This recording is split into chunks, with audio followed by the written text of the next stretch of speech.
All right, so we're diving into the world of startups today with Start Your Own Business 2010. Sounds like it'll have some good stuff for you listeners ready to take that leap.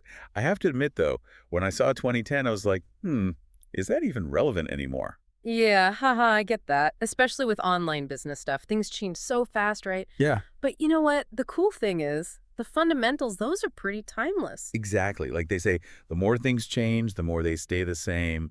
And this book seems to really get at that core entrepreneurial spirit, that drive to build something new no matter what. Totally. And it really pushes the idea that anyone can be an entrepreneur. Age background doesn't matter. One of the biggest myths it busts, though, the whole overnight success Oh, thing. really? I'd love to hear an example of that. Well, they talk about Michael Birch, the Babo guy. Remember Babo? Yeah. Big before the other social media giant came along. Right, yeah. I was on Babo back in the day. So you'd think he just woke up one day with this billion-dollar idea, but nope. Babo was actually his sixth venture. Sixth. Wow, okay, so perseverance is key here. That's a lot of tries before hitting it big. Definitely. And it's not just him. They also talk about Betfair, the online betting platform. They had so many setbacks early on, missed funding opportunities, even had to merge with a competitor at one point. Sounds pretty intense. How'd they make it through all that? They were adaptable, kept refining their approach, and eventually they became super successful. It really proves that you gotta roll up the punches, be ready to adjust. The only way to fail is to give up, right? This book seems to really highlight resilience. 100%. It's a roller coaster for sure. They actually quote Wendy Preston, founder of Babylicious. She compares it to one of those Weeble things you get pushed over and you constantly keep picking yourself back up again. I love that. And it's so true. You're going to wobble, maybe even faceplant a few times. Hmm. But being able to bounce back, learn from it, that's what defines an entrepreneur, right? So true. And that's where the business plan comes in, right? Yeah, it's easy to think, ugh, paperwork. Oh, But I guess it's important to have a roadmap. it's your game plan. And not just for the bank loan or whatever. It's about really getting clear on what you want to achieve, what your strategy is. So it's like a blueprint, but for your business. Exactly. And this book stresses it's not just about the numbers either. There's a whole people aspect to it too. Makes sense. You need a good team to make it all happen. They actually use the example of Energy, a fitness company. The founders were nervous about leaving their jobs, which makes sense, right? Oh, yeah, for sure. That leap can be scary. But they planned everything out really carefully, built a solid team, and that gave them the confidence to go for it. That's got to be so important for a lot of entrepreneurs, the belief in the plan and the people. Totally. And speaking of key elements, let's talk about the mission statement. Can't just be some wishy-washy thing, right? It's about nailing down what you're all about, right? Why should someone care about your business? It's like your elevator pitch. Got to be concise, impactful. And then there's the executive summary, which the book highlights as super important too. All right, it's like the first impression for your whole business plan. Exactly. You want people to read it and be like, okay, I'm hooked. Tell me more. So you've got your plan, your team all fired up. Then what? Time to actually set up shop right. Find a place to do business. And the book gets into the details like choosing the right location. It's not as simple as finding the cheapest rent. Because sometimes location is everything, right? They use the example of People, a fashion boutique. They passed up cheaper spots to be in a prime location for their target market. So strategic thinking over just pinching pennies, smart. And then there's the whole challenge of actually finding the right people to join your team. Huge. You could have the best business plan in the world, but without the right people executing it. It's like having a Ferrari but not knowing how to drive.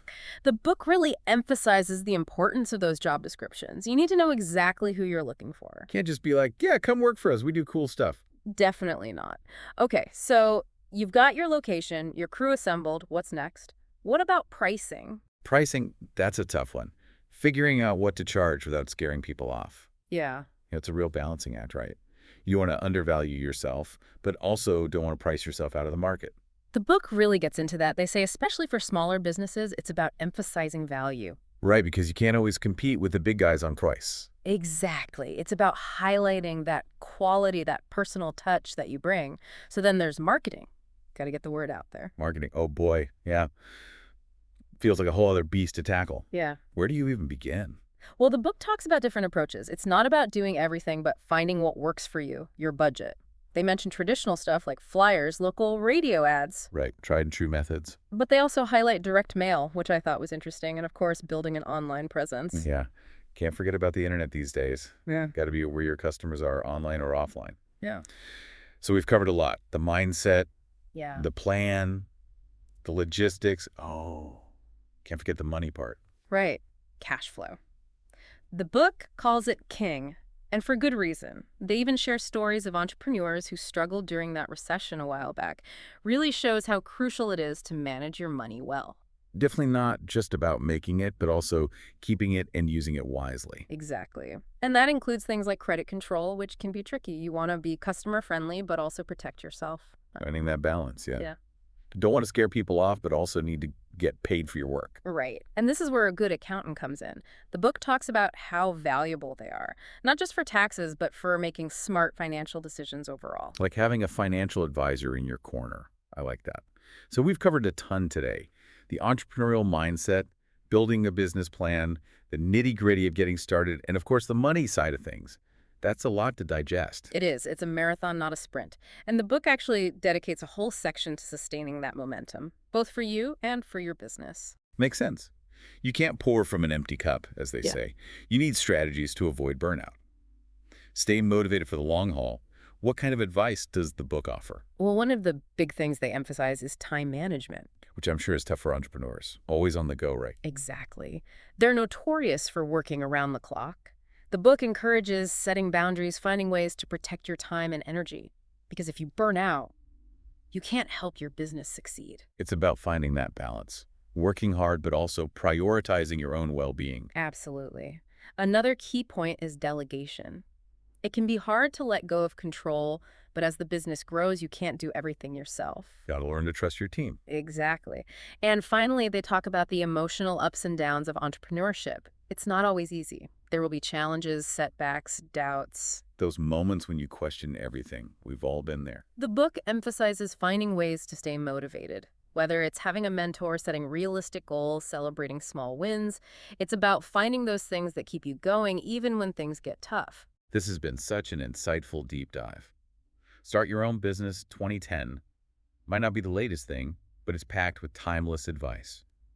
It's a great reminder that success in business is about more than just a brilliant idea. It's about resilience, adaptability, a willingness to learn and grow, and having the right people and strategies in place to support you along the way. Couldn't have said it better myself. This book sounds like a great starting point for anyone with that entrepreneurial spirit, a roadmap to navigate the challenges and celebrate the wins. Absolutely. It's about taking that leap of faith, knowing you've got the tools and the mindset to make it happen. Well said.